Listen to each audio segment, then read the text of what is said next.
Sveiki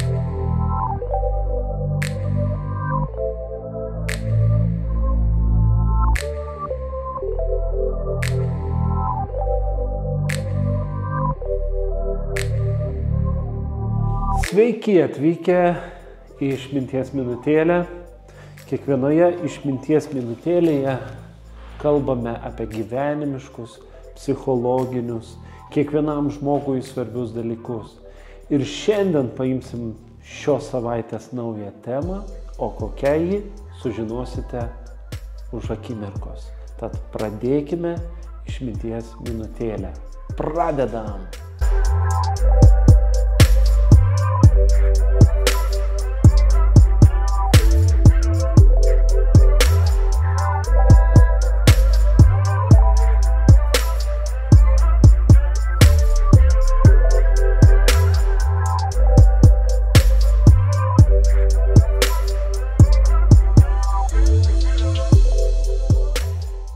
Kaip greitai laikas eina, jau žiūrėk, nesenai buvo vasara, nesenai mėgavomės šiltais orais.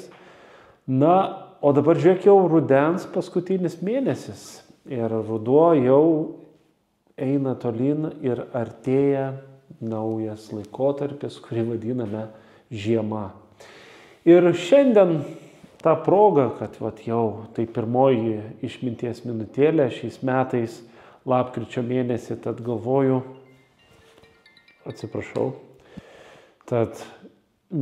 reikia pakalbėti apie džiaugsmą. Nes dabar tenka sutikti žmonių, kurie sako, kad vasaros pasiilgau, kaip liūdna, orai tokie kažkokie, tai vėjai, lietus, pučia, šalta ir taip toliau.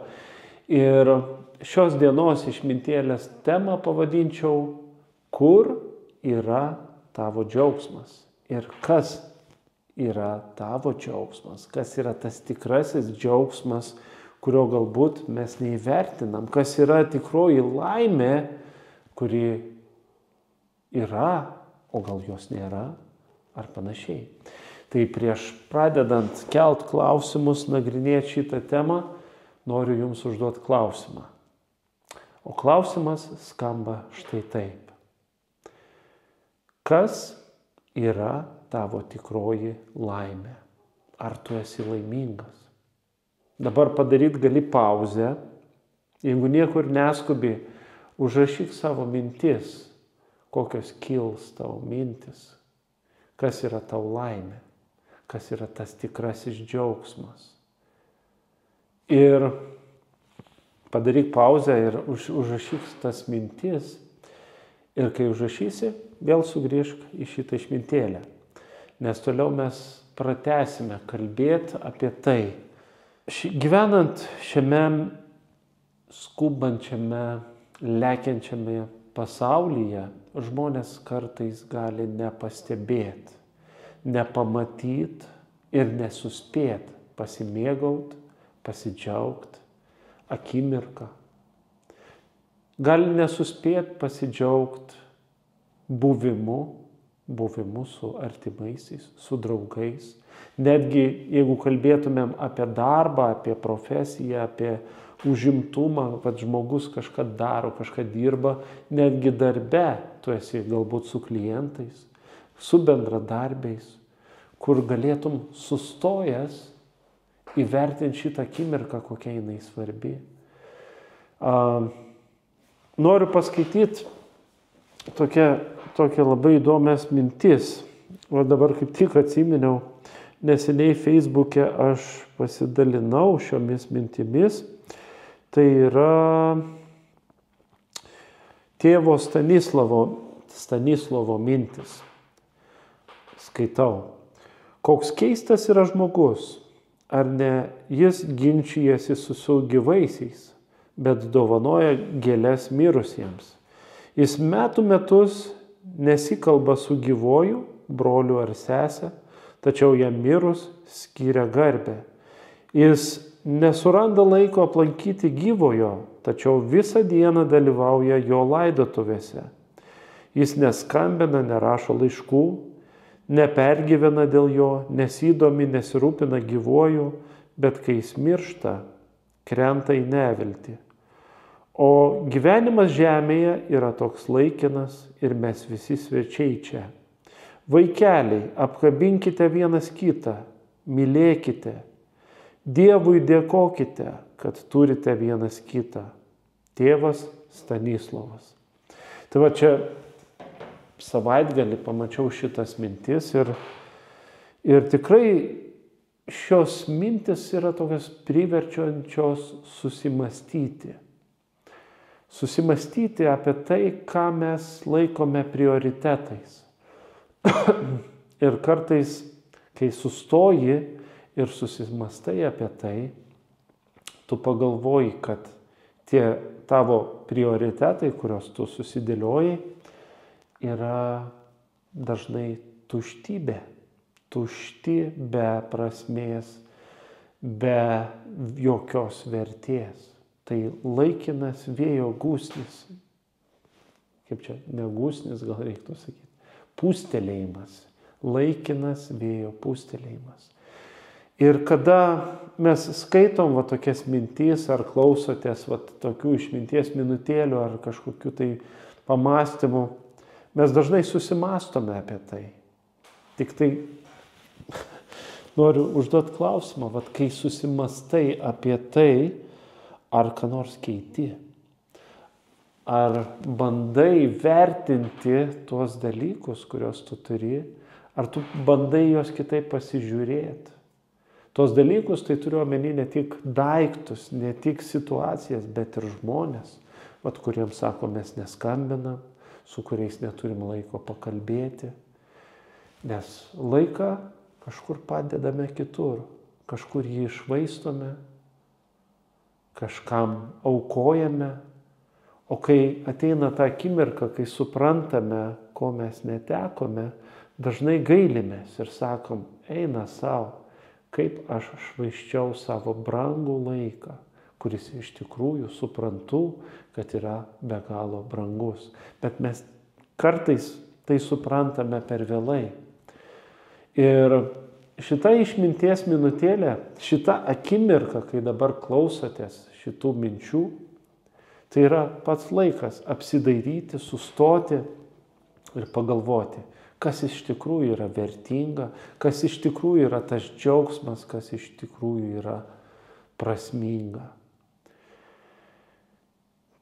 Ir kartais, kai tai pagalvoji, tu pamatai visai kitą vaizdą ir supranti, kad tas lėkimas, skubėjimas dėl kažko yra tuščias ir beprasmis. Visą pakeisti mes galime jau dabar, tik mums reikia nepasiduoti, kai vertinam tas tikrasias vertybės, tai kas iš tikrųjų yra svarbu, tai supratus nepasiduoti ir nepasiduoti tolimesniam tam inercijai, tai pasaulio inercijai. Pasaulis tave verčia skubėti. Žiūrėk, atsiranda technologijos, atsiranda pasiekiamumas. Tu bet kokiu atveju gali susisiekti su tūkstančiai žmonių ir jie tau rašys, skamis ir tu gaiši laiką. Dėl to aš dažnai sakau savo studentams, kad savaitgaliais aš pasidarau, kad ten tokia galimybė yra ant telefono pasidaryti, kad neateitų pranešimai, jokios žinutės, niekas iš darbinių reikalų. Tai pas man ateina žinutės tik iš artimiausių žmonių. O iš tokių darbinių, ten Facebookai ar kažkas net neateina tie vadinami notificationai, pranešimai. O paskui pirmadienį aš juos pasižiūriu, nes savaitgalį skiriu tiems, kam noriu skirti. Nes savaitgalis skirtas ir poilsiui, ir ramybei, ir šeimai, ir bendruomeniai, ir žmonėms, su kuriais susitinku. Na ir be galo Dievui, su kuriuo irgi reikia kartais pakalbėti.